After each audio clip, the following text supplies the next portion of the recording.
CM Jagan తో Mangalagiri MLA Alla Ramakrishna Reddy భేటీ అయ్యారు. Mangalagiri incharge Ganj Chiranjeevi తన సోదరుడు అయోధ్య రామిరెడ్డితో కలిసి ఆర్కే సీఎం క్యాంప్ ఆఫీస్ కి వచ్చారు. మంగళగిరి టికెట్ దక్కకపోవడంతో ఇటీవల వైసీపీకి ఎమ్మెల్యే పదవికి రాజీనామా చేసిన ఆర్కే షర్మిల సమక్షంలో కాంగ్రెస్ కండువా కప్పుకున్నారు. 2 రోజుల క్రితం ఎంపీ విజయసాయిరెడ్డితో ఆర్కే చర్చలు జరిపారు. తిరిగి ఇప్పుడు జగన్ తో భేటీ అయ్యారు.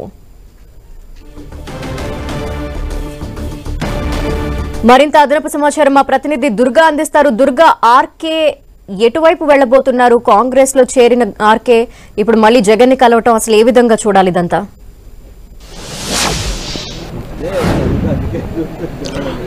కొద్దిసేపటి క్రితం తాడేపల్లి క్యాంపు కార్యాలయంలో సీఎం జగన్ ని ఆర్కే కలిశారు. ఆర్కేతో పాటు మంగళగిరి వైసీపీ ఇన్ఛార్జిగా ఉన్నటువంటి గంజి చిరంజీవి, అలాగే ఆర్కే సోదరుడు ఎంపీ వైఎస్ఆర్సీపీ కీలక నేతగా ఉన్నటువంటి అయోధ్య రామిరెడ్డి ముగ్గురు కూడా సీఎం జగన్ ని కలిసినటువంటి భేటీలో ఉన్నారు. అయితే మంగళగిరి నుంచి ఆర్కే గత ఎన్నికల్లోనూ అంతకుముందు ఎన్నికల్లో కూడా పోటీ చేసి ఆయన ఎమ్మెల్యేగా గెలుపొందారు. తర్వాత బీసీలకు సీట్ ఇవ్వాలనే ఒక ఆలోచనతో సీఎం జగన్ ఆర్కేను పక్కన పెట్టి గంజి చిరంజీవిని ఇన్ఛార్జ్ గా నియమించినటువంటి పరిస్థితి. అయితే పూర్తిగా అసంతృప్తి వ్యక్తం చేస్తూ ఆయన పార్టీకి ఎమ్మెల్యే పదవి కూడా రాజీనామా చేశారు. తర్వాత ఆయన కాంగ్రెస్ పార్టీలో జాయిన్ అయ్యారు. షర్మిలతోనే నా ప్రయాణం అంటూ కూడా ప్రకటించిన పరిస్థితి. అయితే మారినటువంటి రాజకీయ పరిణామాల నేపథ్యంలో ఆర్కే కొద్దిసేపటి క్రితం తాడేపల్లి క్యాంప్ కార్యాలయంకి వచ్చారు. సీఎం జగన్ ని కలిసినటువంటి పరిస్థితి. అయితే ఆర్కే మరొకసారి వైసీపీలో జాయిన్ కాబోతున్నారు. ఈ రోజు పార్టీలో కూడా ఆయన జాయిన్ కాబోతున్నారు. అయితే ఇక్కడ నుంచి తాను పూర్తిగా జగన్ నిర్ణయం కట్టుబడి ఉంటానంటూ కూడా ఆయన కామెంట్ చేయడం జరిగింది. దీంతో పాటు పార్టీ క్యాంపు కార్యాలయానికి వచ్చే ముందు పార్టీలో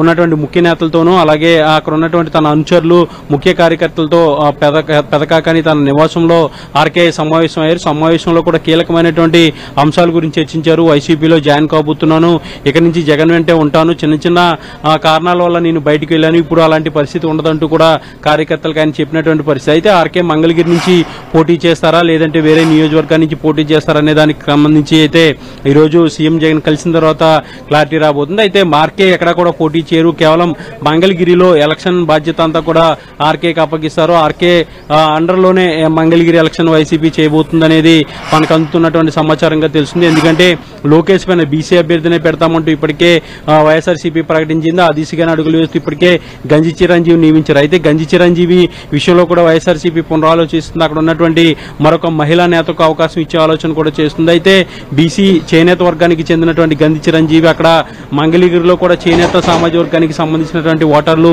ఎక్కువగా ఉన్న నేపథ్యంలో అదే సామాజిక వర్గానికి మంగళగిరి సీటు ఇవ్వాలని వైసీపీ నిర్ణయించింది. అదే నిర్ణయాన్ని కొనసాగించబోతున్నారు. అయితే ఇప్పుడు ఆర్కే పార్టీలో జాయిన్ కాబోతున్నారు కాబట్టి ఆర్కేను ఏ విధంగా అకామిడేట్ చేయాలి? ఒకవేళ వేరే నియోజకవర్గం లాంటి ఉమ్మడి గుంటూరు సంబంధించినటువంటి వేరే నియోజకవర్గం ఏదైనా ఆర్కేకి కేటాయిస్తారా, లేదంటే మంగళగిరిలోనే తనకి ఇన్ఛార్జ్ గా ఇచ్చి అతను అండర్లో అభ్యర్థిని పెట్టి చేనేత సంబంధించినటువంటి అభ్యర్థిని పెట్టి ఎలక్షన్ చేస్తారనే దానికి సంబంధించి అయితే ఒక క్లారిటీ రాబోతుంది. ఈ రోజు సీఎం జగన్ కలిసిన తర్వాత బయటకు వచ్చిన తర్వాత దీనికి సంబంధించిన క్లారిటీ అయితే రాబోతుంది. ఏదైనప్పటికీ కూడా మంగళగిరి ఎమ్మెల్యే ఆర్కే మరోసారి వైసీపీ గూటికి చేరారు. అయితే ఆయన ఇటీవల కాంగ్రెస్ పార్టీలో చేరినటువంటి నేపథ్యం, తర్వాత జరిగినటువంటి పరిణామాల నేపథ్యంలో ఆయన మరోసారి వైసీపీ కండువా మరి కాసేపట్లో కప్పుకోబోతున్నారు.